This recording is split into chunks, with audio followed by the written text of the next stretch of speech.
Welcome back, guys.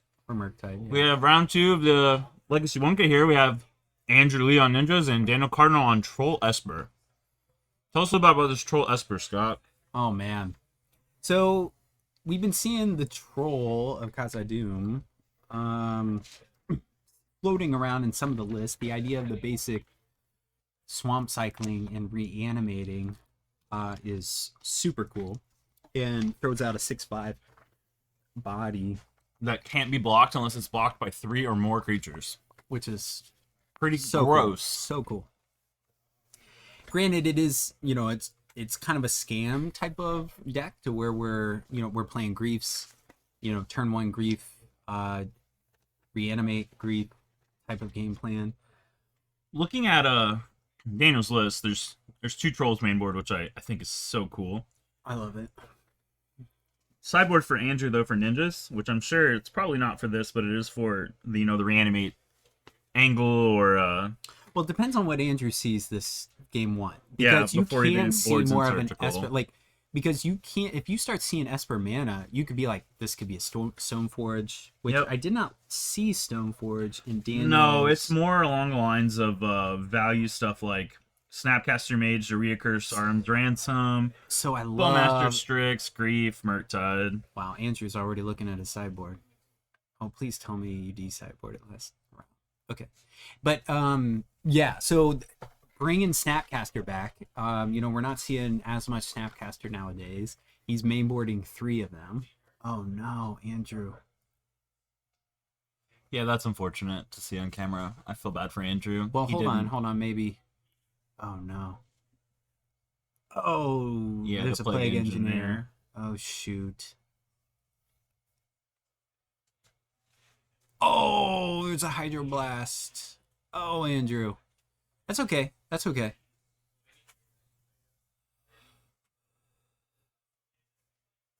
Especially after winning round 1. I'd love to see Andrew do well. Yeah, that's unfortunate that he forgot to de-sideboard and is sitting on camera. Poor guy.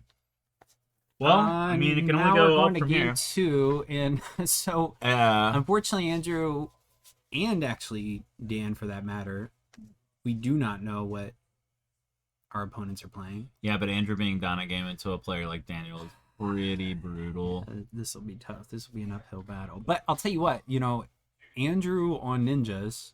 I mean, I don't know how many times I've lost to Andrew on Ninjas. So we need to confirm with Jer that this is actually a game loss because it's not being updated. So I'll step out and I'll be right back. Judge. Yeah, that's a good question. We're kind of assuming it's game 1 loss, but I actually technically don't know that.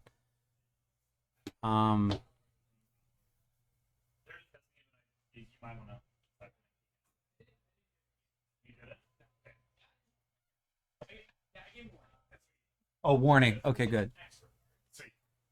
It was extra? It's extra. Okay.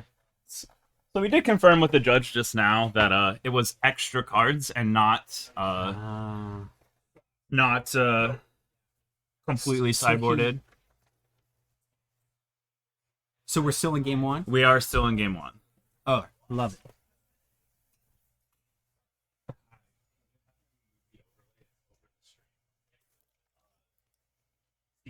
And we'll move this overlay here for a second. Yeah, I saw. All right. Hopefully we get everything straightened out so we can watch some Magic the Gathering. Well, I'm happy that the judge did not give him a game loss because it wasn't just a 1-for-1 for the sideboard. It was extra cards. So being extra cards is a lot less impactful. Yeah. We don't want to be seeing that stuff at a 1K. That way we have an attempt at 3 games. But like I was saying, in regards to Andrew's deck, it is really easy to get the engine going and to catch back up. Even if we were to, let's say, take a game 1 loss, de-sideboard, and then move into game 2. So Daniel started out with the Flooded Strain, which is interesting, and Andrew went straight for the swamp. I wonder if Daniel's trying to mask what he's playing. There are several things that he can do here, right? He could fetch. I love the idea of masking. Yes. Yeah. Because I didn't see if he had the troll or not, but this would be really good to fetch, cycle into a troll, and then dazed. Yeah, super getting dazed. And that's unfortunate for Andrew having just. Well, let's see. So we got Force, we got Ponder, Eureka, and a Bowmaster in hand. Now he's got basic Swamp out, so this Ponder ends up being a dead card as of right now. So he's probably going to pitch it to Force. That makes sense. However, that's a pretty hard turn one, because now you're down card advantage and you have no idea what your opponent's on. Flooded Strand Daze, maybe you get an idea, but still. Okay, we're in trouble. So Daniel has a Reanimate, a Force, and a Polluted Delta, and I can't really see the other hands. Reanimate. So Reanimate, Marsh Flats. 2 fetches. Oh, man. What a good draw by Andrew. Yeah, that Retrofit Foundry's nuts. Oh, man. Now we're in trouble. Yeah, we were very much in trouble. That was a nuts. All right. It's unfortunate that Daniel only had Force and then drew the Force after the Retrofitter Foundry, because he couldn't even force the Retrofitter Foundry. He drew the second blue card the following turn. That's unfortunate. That is a really good, holy smokes, Swords of Posture. But still, Retrofitter, it's not gonna end up resolving. But Daniel with the bling too, with the German signed March Flats. That's hot. Love it. That's really sweet. It is. So it's a Polluted Delta. All right, so now he's showing them. Yeah, that's not resolving. No way. Force pitch Yuriko. He's gonna force back. Oh, we had second blue? What did, the other Force. He drew the second Force. Oh, okay. So Force pitch back is a really good Force.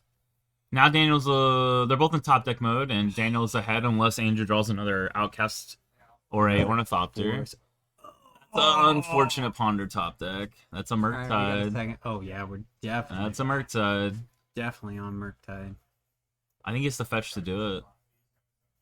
No, he has 5. He can hold the fetch. He's completely fine. And then, is that 3 counters, 2 counters? It's a Swords, a Force, and what was the other card? You're talking about in the graveyard? Yeah, so it is 3 counters. Andrew. Yeah, that's brutal. 6/6 Murktide with empty board and top deck. Dang it. Alrighty, so that was tough for Andrew. I don't know if I would have scooped. I honestly don't, because Andrew plays Murderous Cut, so I don't think I could have scooped there. I think scooping too soon. But I kind of get where Andrew's coming from, where he's a little flustered from the whole opening the game with what's going on and, having to go through the judge call for that. So I think he's just flustered. But definitely have players scooping before they're not dead. So, you're not really masking what you're playing when you pitch your codes of Force early in the game. Daniel sees that. He knows he's on Ninjas. I guess... Well, so that game there were a lot of tilts. At first, Andrew was like, "Oh my gosh, with that basic Swamp, he is and top decking Retrofitter Foundry. Yeah. He looked in really good shape. He did. Daniel didn't even need Ponders or Brainstorms to get into. Okay, I got Force back on the Swords. Yep. And then I top deck Murktide, and so the swings were real, but the I don't know if Andrew has. He sees Esper colors, he sees Murktide, which might be sufficient as to knowing what you want to sideboard. So definitely back to basics, love it. Brazen Borrower for Murktides, love it. Graveyard stuff? Yeah, okay, so he's seeing that line. Maybe. Andrew's an intelligent player when it comes to sideboards. Yeah, he does. So I really like... I like the Flusterstorm. I like his chances. I like his chances here with sideboarding. I like Flusterstorm. He's not bringing in Flusterstorm, but I like Flusterstorm. Fluster's pretty good, that's for sure. Snapcaster decks, Reanimate decks, I think is... I honestly don't think Andrew thinks Snapcaster's in this deck, because Snapcaster for these Esper builds isn't as common. You're right. So he doesn't... You're right. He probably doesn't know it's in there. That's true. But the Snapcaster Sarm Ransom interaction is very gross. You tempt the ring, and then you tempt it again, and the second mode on the ring can kind of carry you through the game if you keep your Snapcaster, because it's just an emblem that's not going away. Now, Daniel's sideboard, typically... So he saw obviously Retrofitter Foundry is a problem, so Plague Engineer, maybe... Stony Silence, definitely. Serenity is an interesting. He's playing a 2 of Serenity in the sideboard, which I really love. Along with Stony Silence, landing Stony Silence, then playing Serenity sometimes kind of feels bad, because you might be getting rid of your Stony Silence next turn, but hopefully by that point Serenity does what it needs to do. Yep, I agree with that. And you also don't want your Stony Silence getting balanced by Brazen Borrower not having something to do with that. True. But at the same time, I'm not a Ninja's player, but if they're dealing with the Retrofitter Foundry, then it's kind of like, well, I'm on the Yuriko/Ninjas plan anyways, and so Retrofitter Foundry brings that extra dynamic to the deck to where I have to focus on, if he gets Retrofitter going, yeah, I'm in trouble. If he lands Changeling, Outcast, and then he's got Ninjas behind it, I'm in trouble. And they're not necessarily the same. The turn 1 Changeling Outcast to turn 2 Retrofitter Foundry, making the Outcast a 4/4 is fantastic, but being stuck on one land was really tough for him. Yeah, it was really brutal, especially with it being a black source and drawing that Ponder and having to pitch Ponder to the Force of Will instead of the Yuriko, hoping that you had a chance to Ninja to that Yuriko to get value. I really like, I want to come back to the Snapcaster Sarm Ransom interaction. So the second mode on the ring is whenever your Ring Bearer attacks, draw a card and then discard. So looting with a Snapcaster it's just nasty. Snapcaster deck, yeah. Yeah, so Andrew has stuff that can block Snapcaster that's under Snapcaster's power, which is the first part of the ring. Your Ring Bearer is legendary and can't be blocked by creatures with greater power. So Andrew has to block with stuff like an Ornithopter, which dies, a Change the Outcast, which would trade, Bowmaster, which would trade, but Bowmaster's also just naturally good into Snapcaster being able to ping, so that's pretty relevant. All right, so we've got fantastic opening hands for both players. Oh my goodness. So we've got, Daniel's got, and we top deck Grief. And that's insane. We have a 4/4? So the other thing is that Andrew's got 2 Brainstorms. Yeah, we have a 4/4 right off the bat. That is so good. But I'm really interested to see what ends up happening with, Daniel's got Orc next turn. I wonder if Andrew ends up he needs to start brainstorming now. He just force pitches. I don't disagree with that. Because we have, he lets it go. Swing 4. So, oh no, he passes. So in an Orc world right now, he has force backup, but he also has to land. But so we got to. Strix is really gross here. That is a very timely. That's. Throws Brainstorm. Okay, alrighty. That's harsh. He's really banking on this construct right now. I mean, Andrew understands that it feels really bad if you end up brainstorming into non-blue cards and you had a force that could have done something. That's an aggressive line. I don't hate the fact that he played around. He's on the Retrofitter. He's on the Retrofitter plan. Yeah. He doesn't care about anything else, I think, is the. Okay. All right. Fine. Plague Engineer was so good. That is out of the sideboard for Daniel as a 1/0. That's pretty brutal. So does he name Serpo at this point, or is he naming Ninjas? Naming Ninjas ends up not. Okay, good. I think he's naming that strictly because you see what plan he's on. I'm just saying. 4/4 is. I think the mistake ends up being. Does Andrew swing into the Death Touch? Oh, he's like. Oh, yep. Okay. So I guess the whole. He has another Changeling Outcast in his hand, so he's just waiting on a block to make another 4/4. I don't hate that decision from Andrew. Andrew's got Orc and Changeling Outcast with 2 basic islands in play. That's maybe a shuffle, because he has a fetch. No, he takes the Brainstorm. That's fine. Yeah. So we're making a servo. All right, we're gonna start pinging. Yikes! So there goes the Bowmaster with the Amass. Bowmaster killing the servo. So, come on. Yuriko was really big if he kept that. He still needs the black source, but it's it's just another option for him to swing with maybe the outcast when he gets it to do 2 targets. I'm interested in playing dress downs in a very like grief. Now granted, free grief for a 3/2 menace. Sounds good with dress down and play, but you're playing snaps, you're playing Orcish Bowmasters. I think we always got to be careful. I think dress down is not in there to validate anything in his deck. I think it's if it has non-synergy, he's fine with that. Strictly stopping Yuriko and the Ingenious Infiltrator for card advantage. Stopping those with dress down is worth losing your synergy of your cards. Makes sense. This is very much an attrition match where it's the 1-for-1 card advantage. And that's disgusting. A second Bowmaster to kill that and amass again. Poor Andrew. That is brutal. Bowmaster is a very disgusting card. Yeah. There's the black source. That's a start. We're a little late. That's a start. He has to bank on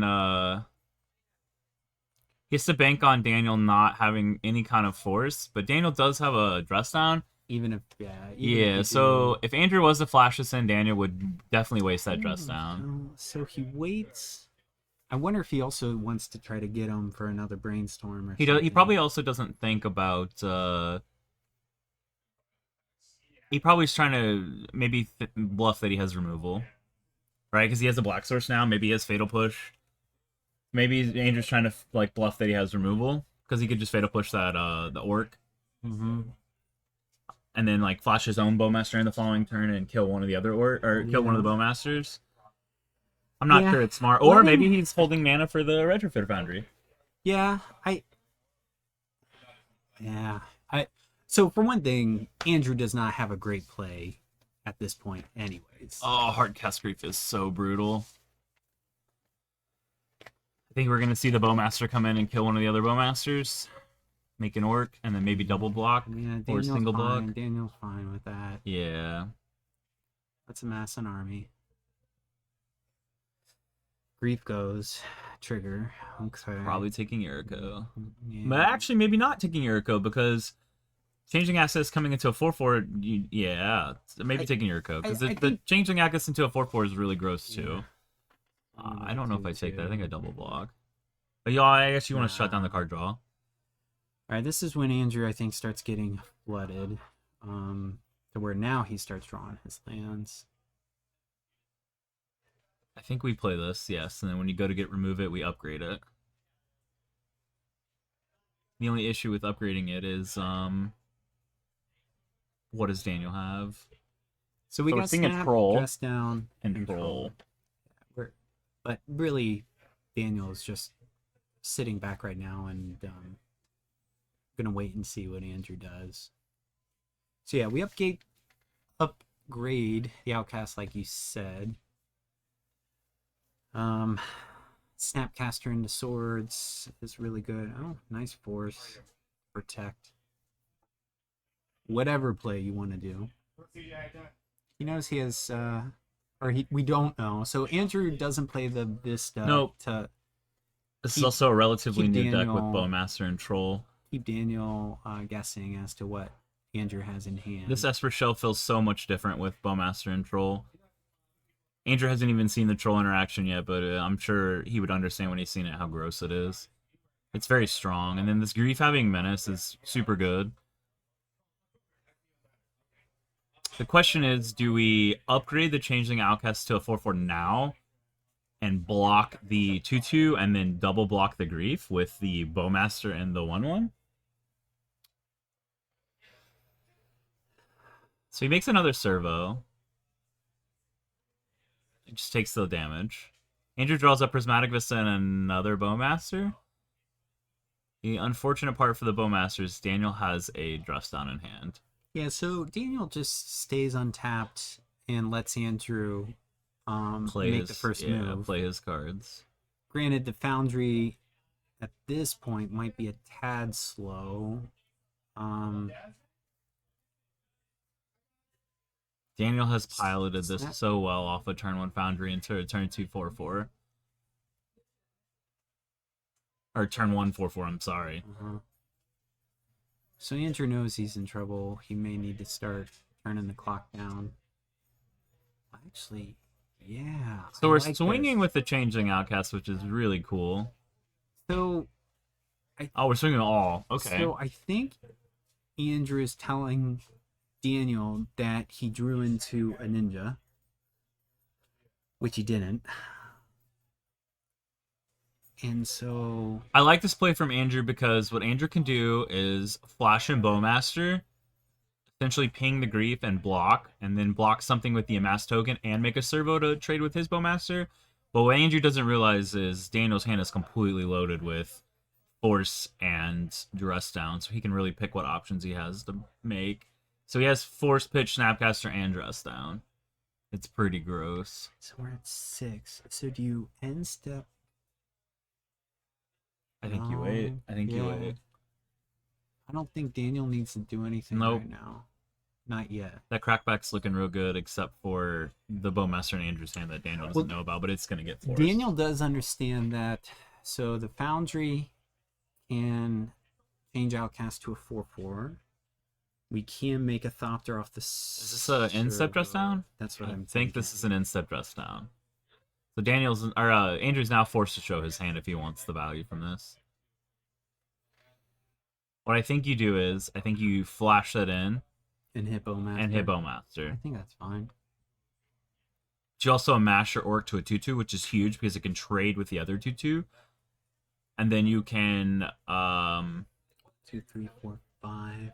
You can take the 1/1, or not the 1/1. You take the Bowmaster and you upgrade the Changing Outcast into a 4/4, and you double block the Grief with the Bowmaster and the 4/4.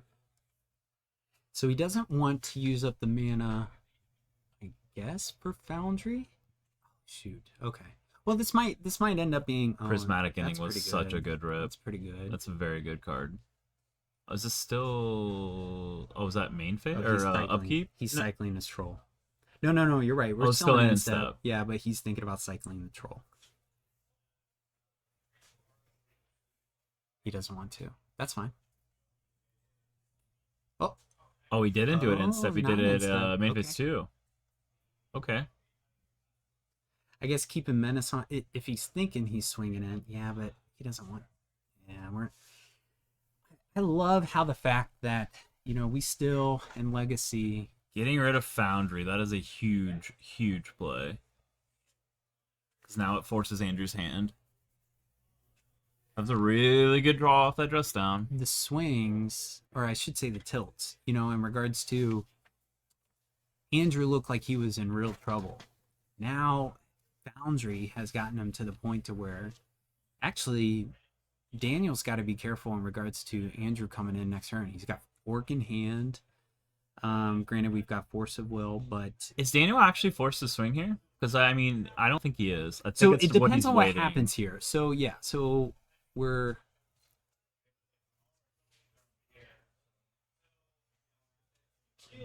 So, wait a minute, hold on. So, we got first off, yep. We got a Thopter, right? And then he untapped it and is tapping then we go ahead and make the construct all off the servo to keep the Changeling Outcast. Interesting. All right, Prismatic Ending is in the graveyard now. Is he doing that to play around Snuff Out with the Changeling Outcast?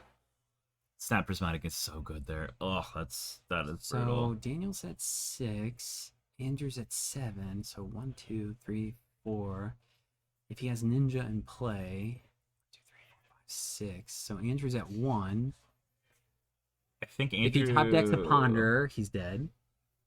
I think Andrew might have this because of the Bowmaster in his hand, unless he doesn't have a pitch card to force. So he pings the Snapcaster. But it's only 1, 2, 3, 4. He puts him to 2. You're right. Yeah, Andrew, that was close. That was a very close game too. So Andrew can. No, Andrew can't hold back. Gosh dang it. That's unfortunate. Yeah, the Prismatic Ending was massive, and Snap Prismatic Ending was such a big brain play from Daniel. Daniel is a solid player. That was such a big brain play. So here comes the Bowmaster down. I think this is where Andrew feels forced. If only we had that Eureka. That unfortunately was stripped earlier. Grief ends up being the all-star of this game. Menace stripping the Rico. Putting that counter on the Changeling Outcast because it's a Orcish army is a pretty sweet play from Andrew. That's really cool. Because it's all creature types. Yeah, the problem is that... What does that change? So, the Changeling Outcast can now trade with the Bowmaster Orc that Daniel has. And then one of the Bowmasters can block the Snapcaster, and the other two can double block the Grief. Technically, he is not dead on board. Correct. That is a very, very smart play from Andrew, making that a 2-2, because it can now freely trade. So it's almost like both players wiping each board. Oh, drawing Brainstorm's good. That's a pretty solid draw at 6. Yep, so Daniel's going to force the blocks. Oh, okay, so... What am I missing? So this blocks... The 2-2 blocks the 2-2. The Bowmaster blocks the Snapcaster, and the other two block the Grief. I'm not sure why he scooped. Well, I'll tell you what. Andrew ends up being in a tough... Yeah. I mean, yeah, it does eliminate his field in his hand. Yeah. So, I mean, maybe that's why he scooped. He feels like he has nothing left. Being at 1, that is really brutal. The idea of Daniel had top deck the Brainstorm with the Troll. No matter... And the Force. Yeah, Andrew was unfortunately just in a really tough spot. Yep, you needed to back the basics, that's true. But we did, unfortunately... And that's the crazy thing about ninjas, is that Andrew was actually still in the game while having 2 basic islands early on. Yeah, getting one for one there. Didn't have black mana until what, turn 4 or 5, and then ends up still being in the game. Well, thank you guys. This was the conclusion to our round 2 for this game. We will see you guys back in round 3.